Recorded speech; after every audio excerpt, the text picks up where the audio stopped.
Hello बच्चों, welcome to my YouTube channel दीदी की कहानियाँ में। ये टाइम है बेड टाइम स्टोरीज़ का, तो चलो अपने अपने बेड्स पे आ जाओ। Close your eyes and start imagining. आज मैं आपको कहानी सुनाऊंगी चालाक लोमड़ी की। एक जंगल में दो बंदर रहते थे। दोनों में बहुत अच्छी दोस्ती थी।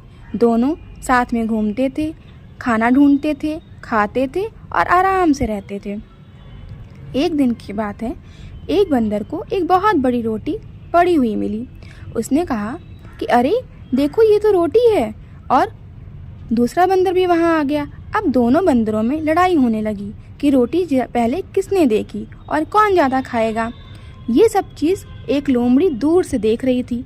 उसने सोचा कि अरे ये दोनों बंदर तो आपस में लड़ रहे हैं, अब इसकी लड़ाई का फ़ायदा मैं उठाऊंगी।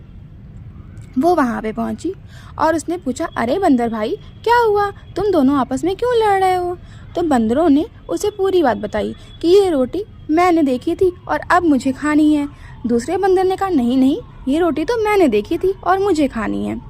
अब लोमड़ी ने कहा, ऐसा करते हैं, इस रोटी को आपस में बांट के खा लेते हैं। मेरे पास एक तराजू है, उसमें से मैं बांट करके तुम दोनों को रोटी दे दूंगी।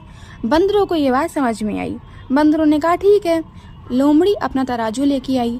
अब उस तराजू में दो परले थे। लोमड़ी ने उस रोटी को तोड़ा और एक तरफ थोड़ी रोटी और एक तरफ थोड़ी ज़्यादा रोटी रख दी।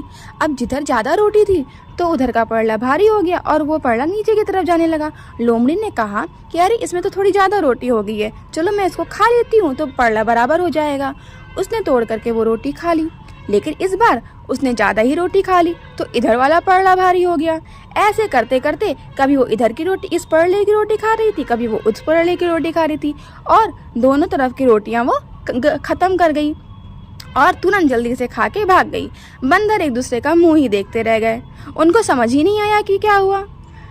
जब उन्होंने उसको देखा तो उनके हाथ तो कुछ भी ना लगा।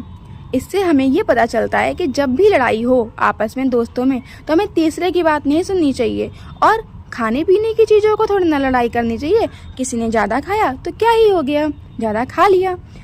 आपस में मिलजुल करके रहना चाहिए। Okay, bye bye.